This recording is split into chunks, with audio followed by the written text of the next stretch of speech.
Being under stress can completely warp your mindset. And I know when I'm under stress, the first thing that goes out the window is self-care. I get outwardly focused on all of the chaos going on, or the things I have to do, or the people requesting things of me, and I wind up dropping the priority of taking time for myself to reflect, recharge, and rejuvenate. And yet, stressful times are the times where we most need our inner strength.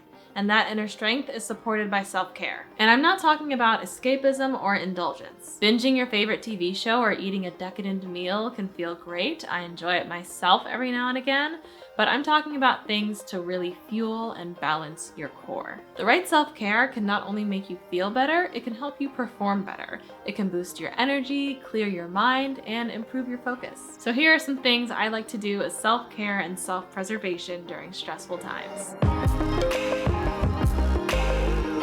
Hey, it's your girl Asante, helping you move consciously and creatively through life, so let's go. The first thing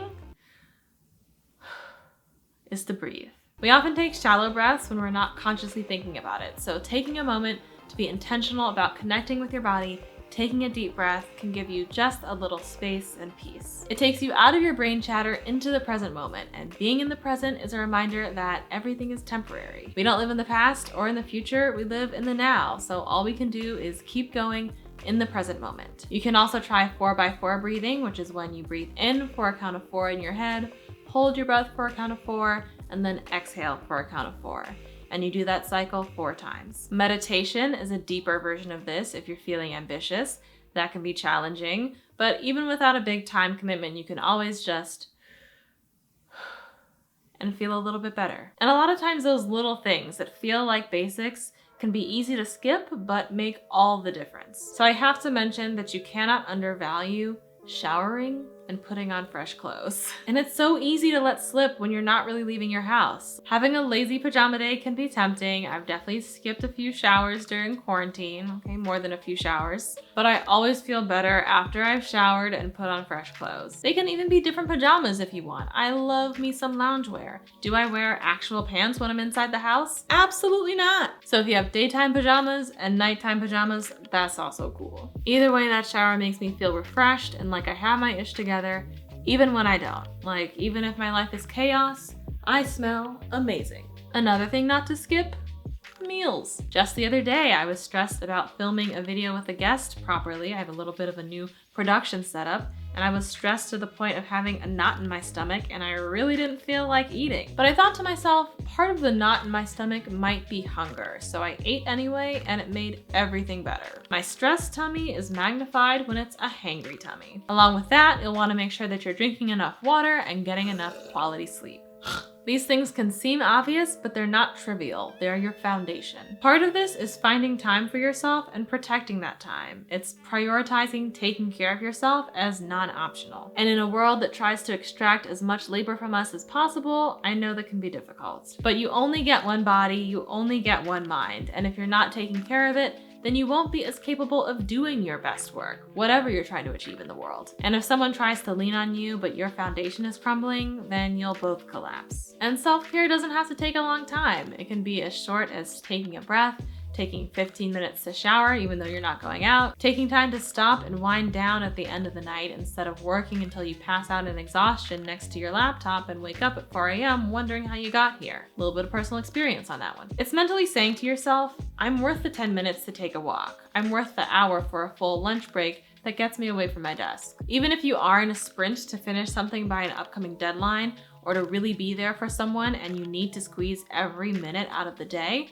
then know when that sprint ends, and after the deadline, plan some recovery time. I am guilty of pulling the occasional all-nighter, but afterwards I know I will need to crash and I build it into my schedule. I do not make plans for the next day. However you need to work it, find a way to carve out some time for your own rest and recuperation and personal maintenance. Another thing to carve out time for in a world where we spend so much of our days in front of a screen is moving your body. Notice I did not say exercise. Not everyone likes moving in the same way. Not everyone can move in the same way.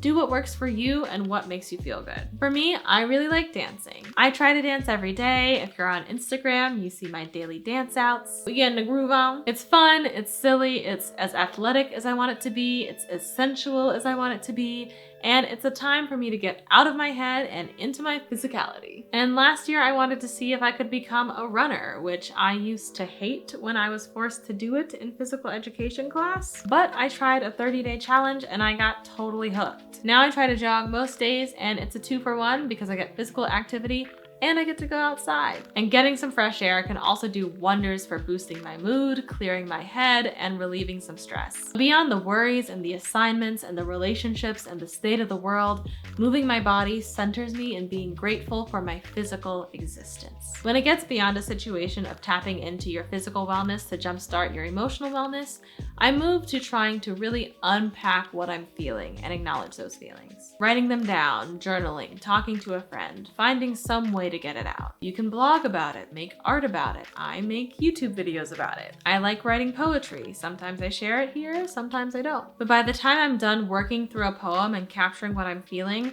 the writing process has helped me to process the emotion, and I feel a lot better. For me, getting the feeling out and being clear on what it is can make it less scary and less overwhelming. I'm a very introspective person, so in addition to expressing the feeling that's got me stressed, I want to see what's behind it. It can help to take some time to reflect and get some perspective. Is what's stressing you out a life change, something that you just have to get through or get used to? Is it a daily hassle that you could maybe alleviate with a workflow change? Is it really a conflict with another person that you could avoid by communicating or by avoiding that person? Or is it something about the environment or about the world at large? Taking time to sit with the why behind the stress can help you not only with brainstorming solutions or ways to get out of the situation, it can help you identify what's within your control and what's outside of it. If it's within your control and it's something that you can take action on, then great. You can start taking that action while keeping in mind that change takes time and you have to be gentle and patient with yourself. And if it's outside of your control, then it's outside of your control. You can throw up your hands. It's not on you to figure it out. Resist the urge to fix the unfixable.